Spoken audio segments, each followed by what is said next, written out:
কবিতা শিলপৰা কপৌৰ দৰে। কবি জোনমণি দাস।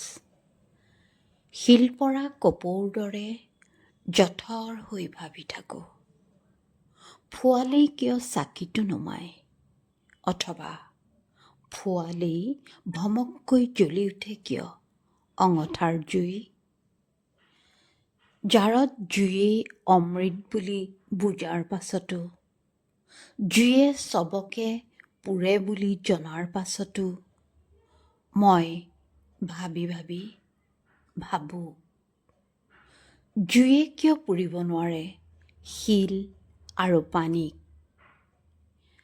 পানীয়ে জুই নুমুৱাব পাৰে, কিন্তু নুমুৱাব পাৰে জানো পানীয়ে মানুহৰ মনৰ জুই। বিশ্বাসঘাতক বন্ধুৰ দৰে পোহৰেও কেতিয়াবা প্ৰতাৰণা কৰে। শাসন সলনি হ'লেও শোষক সলনি নহয়, ওৰ নপৰে নিৰন্নৰ ভোকাতুৰ ভৱিষ্যত।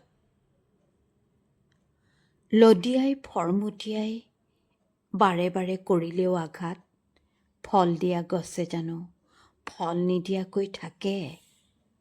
অথচ ওখ গছকেই বতাহে বাৰে বাৰে বগৰাব খোজে।